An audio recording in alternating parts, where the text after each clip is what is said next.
Bilang sangkap ng physical fitness, dapat taglayin ng bawat isa ang tinatawag na coordination or koordinasyon para makakilos ng maayos at mabawasan o maiwasan ang pagkakaroon ng sakuna sa pagsasagawa ng anumang gawaing pisikal. Ang koordinasyon or coordination ay ang kakayahan ng iba't ibang bahagi ng katawan na kumilos ng sabay-sabay ng walang kalituhan. Ang koordinasyon naman ng kamay at paa ay mahalaga sa iyong paglalakad, pagsayaw, paglalaro at paggawa ng iba pang bagay sa araw-araw. Ang koordinasyon ng mata at kamay ay kailangan mo upang maisulat mo ang iyong binabasa, makasalukan ng bola o bagay o masalang ang paparating na bagay na maaaring tumama sa iyo. Tulad ng mga larawan na nasa baba, maaaring gawin ang mga activities na ito tulad ng pag-juggling ng maliit na bola o di kaya pagpasa at pagsalo ng bola ng basketball.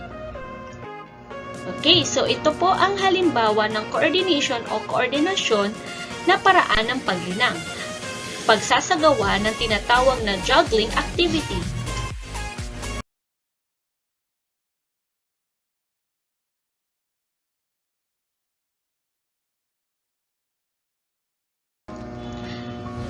pagpapaunlad ng koordinasyon ay pag-juggling ng maliit na bola, pagpasa at pagsalo ng bola ng basketball ng tuloy-tuloy na proseso. Hindi makukuha sa isang iglap ang pagsasagawa ng mga gawain o ehersisyo bagkus ito ay patuloy na nililinang. Ang pagpapaunlad ng koordinasyon ng katawan ay nakakatulong upang mapadali ang pagsasagawa at mapaganda ang isang gawain. Ang paglinang sa mga gawaing makakatulong sa koordinasyon ng katawan ay inaasahan upang matamo ang inaasang antas ng physical fitness.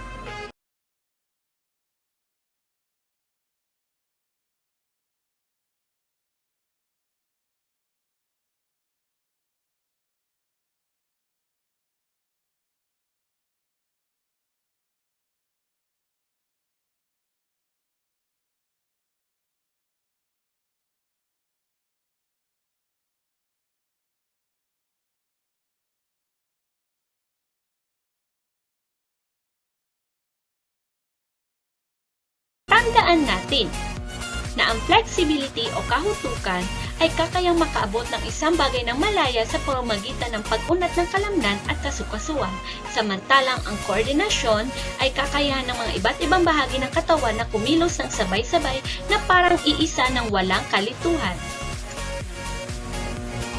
Ang pagpapaunlad ng flexibility o kahutukan ng kalamnan ay nakakatulong upang mapadali ang pagsasagawa at mapaganda ang isang gawain. Ang paglinang sa mga gawaing makakatulong sa flexibility ng katawan ay inaasahan upang matamo ang inaasang antas ng physical fitness.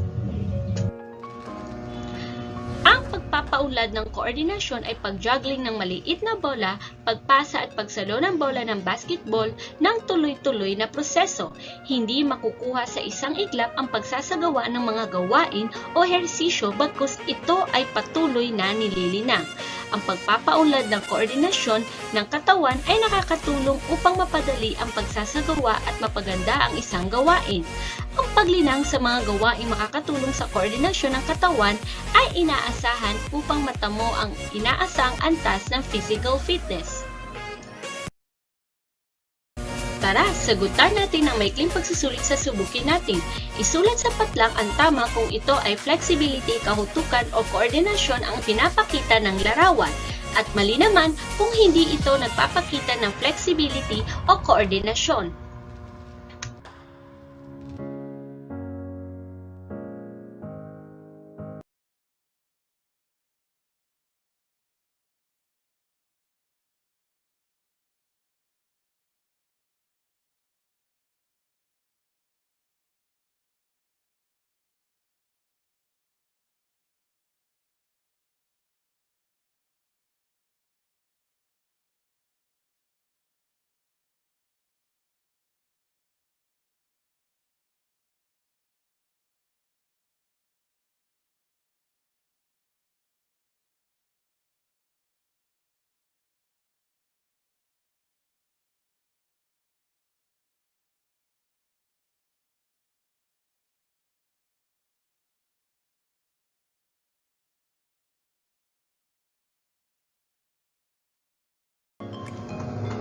Panuto, lagyan ng check kung makapagpapaunlad ng iyong flexibility o kahutukan.